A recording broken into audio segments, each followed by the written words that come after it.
Ahmedabad video నేను చేసిన తర్వాత, ఆ సంఘటన దుర్ఘటన జరిగిన తర్వాత నేను ఎక్కువ మాట్లాడలేదు.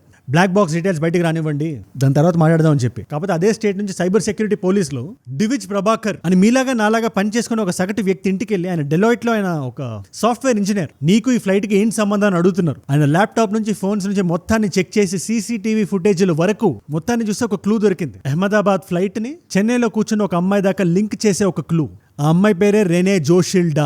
డైరెక్ట్ గా పాయింట్ లోకి వచ్చేసిన రెనే జోషిల్డా. ఈ పేరు గుర్తుపెట్టుకోండి. ఒక అబ్బాయి అమ్మాయి దగ్గరికి వెళ్ళి ఐ లవ్ యూ చెప్తేనే కాదు, అదే అమ్మాయి అబ్బాయి దగ్గరికి వచ్చి ప్రపోజ్ చేసినా కూడా భయపడే విధంగా ఉంది పర్టికులర్ కేసు. ఇప్పుడు ఈ అమ్మాయికి జూన్ 12న కూలిపోయిన ప్లేన్ కి అహ్మదాబాద్ లో సంబంధం ఉంది. లెట్ మీ ఎక్స్ప్లెయిన్, చాలా డీటెయిల్ గా మాట్లాడదాం. జూన్ 12 ఎప్పుడైతే ఈ దుర్ఘటన జరిగిందో 2 విషయాలు జరిగాయి. ఒకటి మనందరికీ తెలిసిన విషయం, మనం డిస్కస్ కూడా చేసే వీడియోస్ లో. ఏంటది? బ్లాక్ బాక్సెస్ ఉంటాయి కదా, flight data recorder, cockpit voice recorder, ఇవి రికవర్ అవ్వాలి, వీటిని డౌన్లోడ్ చేయాలి అని మనం మాట్లాడుకున్నాం కదా. ఈ వీడియో నేను షూట్ చేస్తున్న టైంకి మన గవర్నమెంట్ ఆఫ్ ఇండియా DGCA అదే పని మీద ఉంది. బట్ ప్యారలల్ గా రెండో విషయం జరిగింది. ఇది అంతమంది నోటీస్లోకి రాలేదు, కానీ ఒక మెయిల్ వచ్చింది డివిజ్ ప్రభాకర్ అనే పేరు మీద. నేను చెప్పాను కదా మేము చేస్తామని చెప్పి, ఈ ప్లేన్ కూలిపోవడంలో మా హస్తం కూడా ఉంది అని వాళ్ళే రాసినట్టు రాసి, ఈ గవర్నమెంట్ ఏజెన్సీస్ ఉంటాయి కదా, వాళ్ళందరికీ ఒక మెయిల్ వచ్చింది. ఫస్ట్ ఇది ఒక హోక్స్ మెయిల్ అనుకున్నారు, కానీ సైబర్ పోలీసులు దీన్ని సీరియస్ గా ఎప్పుడు తీసుకోవడం మొదలు పెట్టారు మీకు తెలుసా? ఇదే పేరు మీద గత 1 year గా మెయిల్ వస్తానే ఉన్నాయి. స్కూళ్ళని పేల్ చేస్తామని, రైల్వే స్టేషన్లు పేల్ చేస్తామని, ఎయిర్పోర్ట్లు పేల్ చేస్తామని బెదిరిస్తూ, శంకర్ గారి సినిమాలో లాగా ఫలానా ఊర్లో ఫలానా అమ్మాయికి అన్యాయం జరిగింది కాబట్టి ఫలానా దగ్గర మేము ఇది చేసాం అని మీనింగ్ వచ్చేలా మెయిల్స్ రాసి మరి ఒక్క పేరు అందులో కాన్స్టెంట్ గా ఉంది. ఆ పేరే డివిజ్ ప్రభాకర్. ఇప్పుడు ఈ డివిజ్ ప్రభాకర్ కి నిన్న పోలీసులు అరెస్ట్ చేసి మరి అదుపులో తీసుకున్న రెనే జోషిల్డాకి ఏంటి సంబంధం అనే పాయింట్ ని వీడియోలో మనం మాట్లాడాలి. ఇది ఆ ప్లేన్ ఘటనకి సంబంధించి మాత్రమే కాదు, మన డైలీ లైఫ్ లో మనం కొత్త వాళ్ళతో మాట్లాడినప్పుడు, కొత్త రిలేషన్స్ ఏర్పరచుకునేటప్పుడు మనం ఎంత జాగ్రత్తగా ఉండాలి అనేది కథ మనకి చెప్తుంది. జాగ్రత్తగా వినండి, అబ్బాయిలకు మాత్రమే కాదు అమ్మాయిలకు కూడా. ఒక వ్యక్తి ఈ విధంగా ఆలోచించగలుగుతుందా అని లోపల గుబులు పుడుతుంది. అండ్ ఆబ్వియస్లీ ఫ్లైట్ కి సంబంధించి, ఈ క్రాష్ కి సంబంధించి ఇన్వెస్టిగేషన్ ఎక్కడి వరకు వచ్చింది, ప్లస్ UN బాడీ ఒక రిప్రజెంటేటివ్ మన భారతదేశానికి పంపిస్తే ఇండియా ససేమేర ఒప్పుకోవట్లేదు, మా ఇన్వెస్టిగేషన్ మమ్మల్ని చేయనివ్వండి, మీరు ఇలాంటి టైంలో తలదూర్చొద్దు అని. ఇది చట్టరీతి ఎంతవరకు కరెక్ట్, అండ్ భారతదేశం ఇలా మాట్లాడడానికి రీజన్ ఏంటో కూడా మనం మాట్లాడదాం. It's very important. అండ్ ఇలాంటి ఇంపార్టెంట్ వీడియోస్ నా సైడ్ నుంచి మీకు రోజు ఒకటి వస్తుంది, ఎవ్రీ సింగిల్ డే. లోకల్ ఇష్యూల నుంచి మొదలై ఇంటర్నేషనల్ ఇష్యూస్ వరకు ప్రతి టాపిక్ ని అందరికీ అర్థమయ్యేలా ఒక 15-20 నిమిషాలు వీడియో చేసి మీ ముందు పెట్టేస్తాం. మీలో చాలా మంది వీడియోస్ ని డైలీ చూస్తున్నారు, ఒక నాలెడ్జ్ పిల్ల కన్జ్యూమ్ చేస్తున్నారు. దానివల్ల ఎంత మంది కొత్త వాళ్ళకి రీచ్ అవుతుందో మీకు తెలుసా? అలాంటి కొత్త వాళ్ళు మీరు ఒకళ్ళు ఉంటే, నేను వీడియో పెట్టగానే మీ దగ్గర రావాలంటే కింద కనబడే సబ్స్క్రైబ్ బటన్ నొక్కి పెట్టేసుకోండి. డన్. ఈ కాంటెక్స్ట్ గురించి మీకు ఏం మాత్రం అర్థం కావాలని మీరు కొన్ని విజువల్స్ చూడాలి. పోలీసులు ఒక 1-2 days క్రితం రెనే జోషిల్డా అనే అమ్మాయిని గుజరాత్ లోని అహ్మదాబాద్ నుంచి చెన్నై వరకు ట్రావెల్ చేసి మరి వెళ్ళి పట్టుకున్నారు, అదుపులోకి తీసుకున్నారు. ఇన్వెస్టిగేషన్ నడుస్తుంది.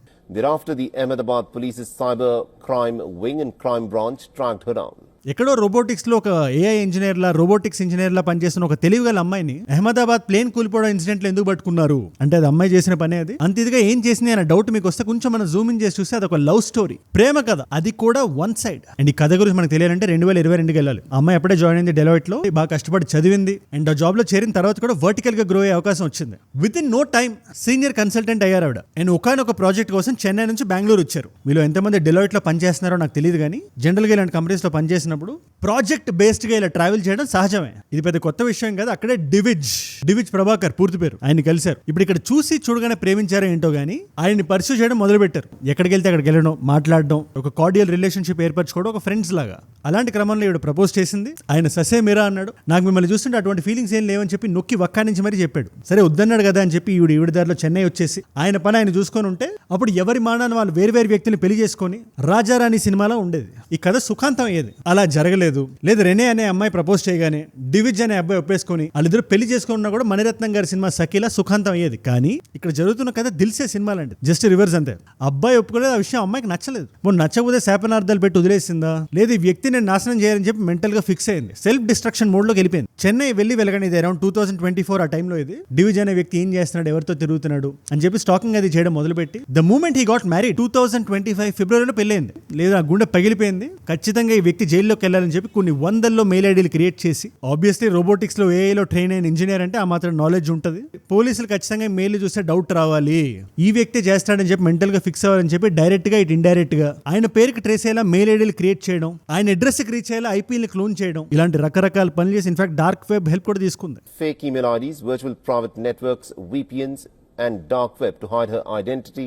మామూలు వ్యక్తి కాదు, నేను చెప్తున్నాను కదా, ఇంకా కథ ఇంటర్వెల్ దాకా వచ్చింది. పైగా అసలు విషయం, ఎన్ని క్రిప్టిక్ మెసేజ్లు పెట్టినా డివిజ్ అనే వ్యక్తి రెస్పాండ్ అయ్యేవాడు కాదు. సో ఈ వ్యక్తి నాకు దక్కట్లేదు కాబట్టి కంప్లీట్ గా ముంచేద్దాం అని చెప్పి రకరకాల ఇంటర్నేషనల్ స్కూల్స్ ని, రైల్వే స్టేషన్ ని, ఎయిర్పోర్ట్ ని టార్గెట్ చేసి జెనీవా ఇంటర్నేషనల్ స్కూల్ అని కూడా ఉంటుంది, ఆ స్కూల్ ని వాళ్ళు పేల్చేయబోతున్నాం. దీంట్లో అతిపెద్ద ట్విస్ట్ ఏంటంటే రియలిస్టిక్ గా ఉంటుందని చెప్పి హైదరాబాద్లో ఫలానా అమ్మాయికి మానభంగం జరిగింది, మీరు దాని మీద రెస్పాండ్ అవ్వలేదు కాబట్టి ఈ స్కూల్ని పేల్చేయబోతున్నాం లేదా ఆ రైల్వే స్టేషన్ని కూల్చేయబోతున్నాం అని చెప్పి రకరకాల మెయిల్ చేయడం మొదలుపెట్టింది. కొన్ని రిపోర్ట్స్ మనకి ఏం తెలుస్తున్నాయి, డివిజ్కి పెళ్ళైన తర్వాత మెయిల్స్ చేసింది అని. ఇంకొన్ని రిపోర్ట్స్ లేదు 2024 నుంచే చేస్తుంది ఈ అమ్మాయి. ఈ మెయిల్స్కి చాలా హిస్టరీ ఉంది. ఇది అహ్మదాబాద్తో మొదలైంది కాదు. ఇది ఇంకా గట్టిగా మనం మాట్లాడాల్సి వస్తే అహ్మదాబాద్ జరిగిన 10 రోజుల ముందు కూడా June 3 ఆ టైంకి ఈ జెనీవా స్కూల్కి ఆ ఊర్లో ఉండే పోలీసులకి మెయిల్స్ వెళ్ళాయి. లేదు మా దృష్టిలో ఈ స్కూల్ కూడా ఉంది, ఈ స్కూల్ రేపు ఉండదు, ఇది మీ అందరికీ హెచ్చరిక. మరి పోలీసులు ఎందుకు రియాక్ట్ అవ్వలేదు, సైబర్ పోలీసులు ఎందుకు ఇమ్మీడియట్ గా యాక్షన్ తీసుకోలేదన్న డౌట్ ఒక సగటు వ్యక్తికి వస్తే మన పోలీసుల సైడ్ నుంచి కూడా మనం ఆలోచించాలి. వాళ్ళకి ఇలాంటి మెయిల్లు రోజు కొన్ని వందల్లో వస్తాయి, రకరకాల హోక్స్ మెయిల్స్, ఫోన్ కాల్లు, ఇదని అదని అని చెప్పి వాళ్ళు ఎన్నెన్ని సీరియస్ గా తీసుకుంటారు. ఫర్ ఎగ్జాంపుల్ ఈ స్కూలే ఉంది, ఈ స్కూల్ మీద హెచ్చరిక వచ్చింది, ఆ స్కూల్కి ఏం కాలేదు కదా. అలాగా ఈ అమ్మాయి మాత్రమే కాదు,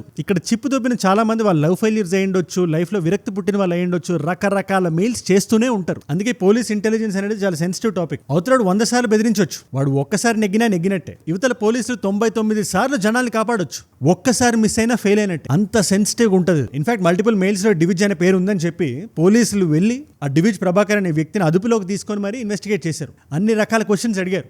ఎటువంటి ఫుట్ ప్రింట్ దొరకలేదు పాపం, అబ్బాయి ఏం చేసి ఉంటాడు, ఏం చేయలేదు. ఇన్ఫాక్ట్ ఆ మెయిల్స్ పంపిస్తున్న టైంకి సీసీటీవీ ఫుటేజ్ లో ఎన్ని చూసినా కూడా వేరే ప్లేసుల్లో ఉన్నాడు, వేరే లొకేషన్స్ లో ఉన్నాడు ఆయన. ఎటువంటి సస్పిషియస్ యాక్టివిటీ లేదు అతని చుట్టూ. ఆ మెయిల్స్ కి ఇతను వాడుతున్న డివైజెస్ ఐపీ కూడా ఎటువంటి కనెక్షన్ లింక్ చేయలేకపోయారు, బ్యాక్ ట్రాక్ చేయలేకపోయారు. సో లేదు ఇతను కాదు చేసింది అని వాళ్ళు ఫిక్స్ అయ్యారు. ఖచ్చితంగా ఆయన అడిగి కూడా ఉంటారు, మీకు ఎవరి మీద అనుమానం ఉందా అని. పాపం ఆ టైంకి అతనికి స్ట్రైక్ కూడా అయ్యి ఉండదు, చెప్పలేదు, అందుకే డిలే అయ్యింది. బట్ ఎప్పుడైతే అహ్మదాబాద్ ఇన్సిడెంట్ జరిగిన తర్వాత మరుసటి రోజున ఈ మెయిల్ వచ్చిందో పోలీసులు లేదు సీరియస్ గా తీసుకున్నారు. లేదు ఇది ఎవరిది, ఓ లడ్కీ కౌన్ హై ఉస్కో ఖీచ్ కే లానా హే, ఇది చాలా తప్పు, ఇది ఏ బహుత్ గలత్ హే అని చెప్పి కొంచెం గట్టిగా కూర్చొని చూస్తే దెబ్బకి అమ్మాయి దొరికింది. చెన్నై నుంచి ఐపీ వచ్చింది. ఆబ్వియస్లీ ఆవిడ ఎంత తెలివైన అమ్మాయి అయినా ఒక్క అమ్మాయి కదా కూర్చొని చేస్తుంది. అట్లీస్ట్ నాకైతే అదే ఫీలింగ్ ఉంది. 10 మందిని తెచ్చి కూర్చోపెట్టి చేయడానికి ఇది వనభోజనం కాదు కదా. సో ఎక్కడో దగ్గర అదే ఐపీలో జీమెయిల్ ఐడి వాడడం కానీ, హాట్స్పాట్ ఆన్ చేయడం కానీ, ఇలాంటి చిన్న మిస్టేక్ ఏదో చేసి దొరికిపోయింది. వెళ్ళి అమ్మాయి ఇంట్లోకి వెళ్ళి చూస్తే సుమారు 100 ఈమెయిల్ ఐడీలు, 80 ఫోన్ నంబర్లు దొరికాయి. 80 ఫోన్ నంబర్లు. తక్షణం అమ్మాయిని ఇప్పుడు అహ్మదాబాద్ తరలించి అక్కడ కూర్చోపెట్టి మాడుతున్నారు. అమ్మాయి ఒప్పుకుంది ఇవన్నీ నేనే చేశానని. ప్లస్ రకరకాల మెయిల్ ఐడీస్ నుంచి పంపించిన టెక్స్ట్ కూడా చాలా సిమిలర్ గా ఉంది. సో చాలా ఈజీ అయిపోయింది. అందుకోసం అమ్మాయిని నిర్ధారించారు. ఖచ్చితంగా రకరకాల కేసులు పెట్టుంటారు. ఎందుకంటే సోషల్ మిస్టేక్ ఇలాంటి విషయాల్లో చేయడం అసలు మంచి విషయం కాదు. అది ముఖ్యంగా జనాల ప్రాణాలు ఇన్వాల్వ్ అయినప్పుడు వాళ్ళ ఫ్యామిలీ సెన్సిటివిటీని అవన్నీ పక్కన పెట్టి మనకి లవ్ ఫెయిల్యూర్ అయింది కదా, ఆ వ్యక్తిని జైల్లోకి పంపిద్దాం అని చెప్పి ఇలాంటివి చేయడం ఎంతవరకు కరెక్టో మీరే నాకు చెప్పాలి, కింద కామెంట్స్ లో రాయండి. అందుకే వీడియో బిగినింగ్ లో కూడా మాట అన్నా, అరే ఒక అమ్మాయి మన దగ్గరికి వచ్చి ప్రపోజ్ చేస్తే మనం వద్దంటే ఈ విధంగా కూడా రివెంజ్ తీర్చుకుంటారా? ఒక వ్యక్తి కెరియర్ కి, ఆయన ప్రాణాలకి, ఆయన ఆశలకి అదైనా విలువ.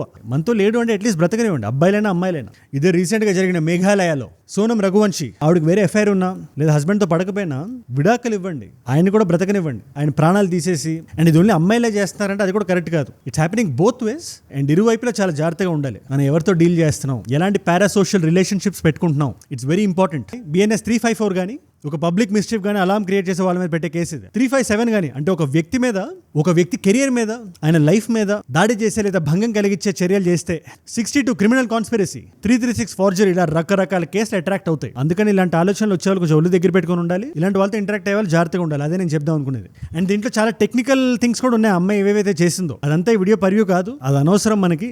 ఆవిడ చాలా క్రిమినల్ యాక్టివిటీస్ చేశారు కంప్యూటర్లో, అది నేను మళ్ళీ చెప్పి దాన్ని మళ్ళీ పబ్లిక్ డొమైన్ లో పెట్టడం అనవసరం నా ఫీలింగ్. కాబట్టి మనం కొంచెం జూమ్ అవుట్ చేసి అసలు విషయానికి వద్దాం. ఎయిర్ ఇండియా 171 ఫ్లైట్ ఏదైతే ఉందో దానికి సంబంధించి మనకి ఏం తెలిసింది ఇప్పటి వరకు అనే డౌట్ అందరి మధ్యలో ఉంది. నేను ఒకటే విషయం చెప్పాను నేను చేసిన 2 వీడియోస్లో, మనం ఇప్పుడు ఏం మాట్లాడినా, ఏం క్వశ్చన్ చేసినా బ్లాక్ బాక్సెస్ నుంచి బయటకు వచ్చే డేటానే మనకి నిజం చెప్తుంది అని.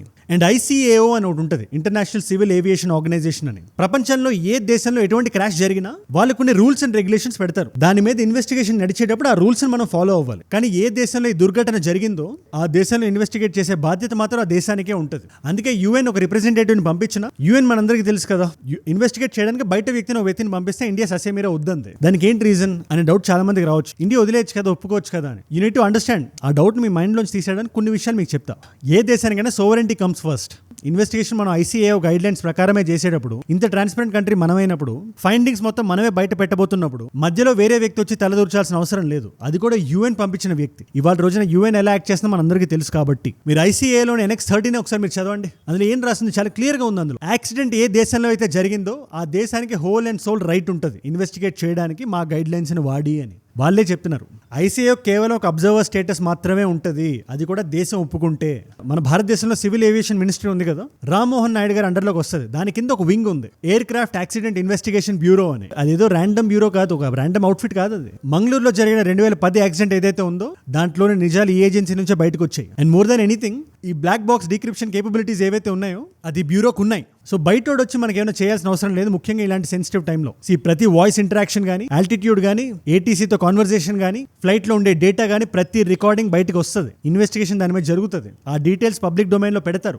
దానికి ఒక 30 days టైం కావాలి. ఇది ICAO గైడ్ లైన్, నేను చెప్తున్నది కాదు. అంటే జూన్ 12 దుర్ఘటన జరిగితే జూలై 12 లోపల నిజం మన ముందుకు వస్తుంది. ప్లస్ ఇలాంటి టైంలో బయట ఉన్న ఒకటి తెచ్చి అసలే ఇన్ఫర్మేషన్ వార్ఫేర్ మనం కొంచెం వెనకబడి ఉన్నాం. మన దేశం గురించి అనవసరంగా ముందే లీక్ చేసి బయటికి రాసి అనవసరంగా ప్రపంచం మన గురించి మాట్లాడి ఇలాంటి టైంలో అనవసరం. నిజం బయటికి రానివ్వండి, వచ్చేదాకా ఆగండి. ICAO గైడ్ లైన్స్ ఫాలో అవుతున్నాం కదా అని భారతదేశం చెప్పింది. అందుకే రిప్రజెంటేటివ్ ని రిజెక్ట్ చేసింది. ఇలాంటి టైంలో మనకు అపోహలు అవసరం లేదు. ఇది జరిగింది, లేదు అది జరుగుండొచ్చేమో. ఎవడైతే బయట వాడు వస్తున్నాడో వాడు లీక్ చేసే డొమైన్ లోనే ఉన్నాయి ఇవన్నీ. అందుకని మనం జాగ్రత్తగా ఉంటున్నాం. ఇరాన్ లో 2020లో ఇలాంటిదే జరిగింది. US వచ్చి చెక్ చేస్తానంటే లేదు అంది. ఇరాన్కి మీరు ఫ్రీ హ్యాండ్ ఇచ్చినప్పుడు భారతదేశానికి ఎందుకు ఇవ్వరు?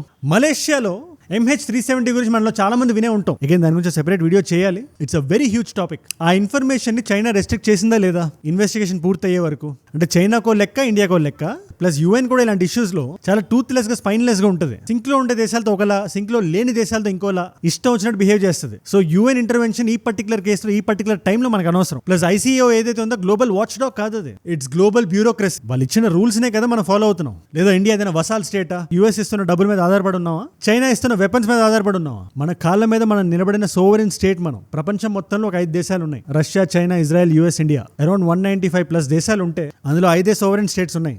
మిగతా అన్ని దేశాల్లో సోవరెంటీ కాంప్రమైజ్ అయి ఉంది. సో ఇలాంటి దేశంతో కొంచెం మీరు డీల్ చేసినప్పుడు కొంచెం ఒళ్ళు దగ్గర పెట్టుకొని చేయాలి. అందుకోసం ఇండియా రిజెక్ట్ చేసింది.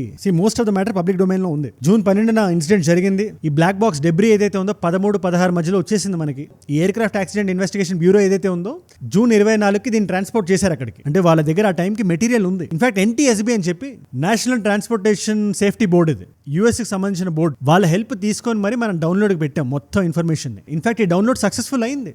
Well, the data has been recovered, and that's the reason why we have this huge, big breaking news story. Not only has it been recovered, it is now being analyzed by Indian investigators and also the US National Transport Safety Board.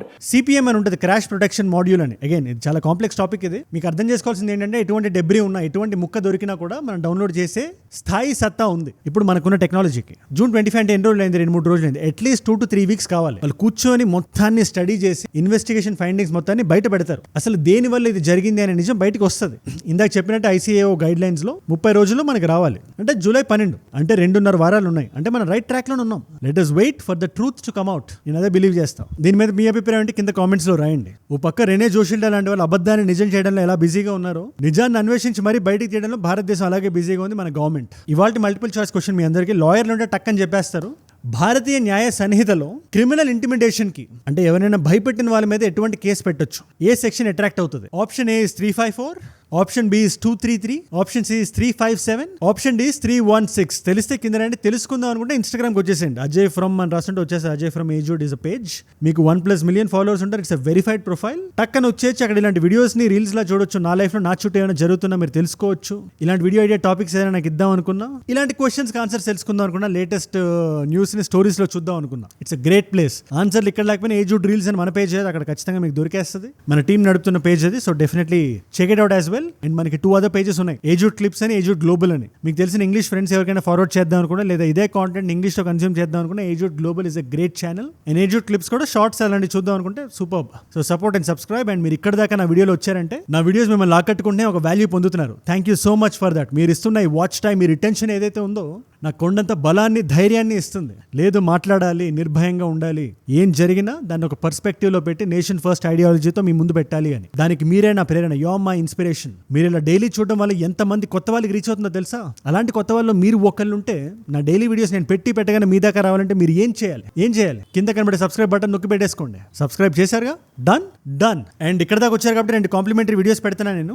ఈ video recent గా మన defence minister Rajnath Singh గారు China వెళ్ళి మరి కూర్చొని అలా document ఇస్తే దాని మీద సంతకం పెట్టమంటే పెట్టలేదు. దానికి కారణం ఏంటి? అక్కడ ఈ సెల్ఫ్ గోల్ క్వాజా కూడా ఉన్నాడు. దీనికి పాకిస్తాన్ కి సంబంధం ఏంటి? పాకిస్తాన్ పరువు భారతదేశం ఎలా తీసింది? ఆ వీడియో ఇక్కడ ఉంది. లేదు ఇరాన్ ఇజ్రాయెల్ కి సంబంధించి ఎటువంటి న్యూస్ అయినా మీరు తెలుసుకుందాం అనుకుంటే ఆ వీడియో ఇక్కడ ఉంది. ఎందుకంటే దాని మీద చాలా డిబేట్ నడుస్తుంది దాని చుట్టూ కూడా. మీకు ఈ రెండిట్లో ఏ వీడియో ఇంట్రెస్ట్ ఉంటే ఆ వీడియోని చూడండి. నేను మళ్ళీ మిమ్మల్ని రేపు కలుస్తా. మనందరం కలిసి పెరగాలి, కలిసి ఎదగాలి. Let us all grow together. Let us all rise together.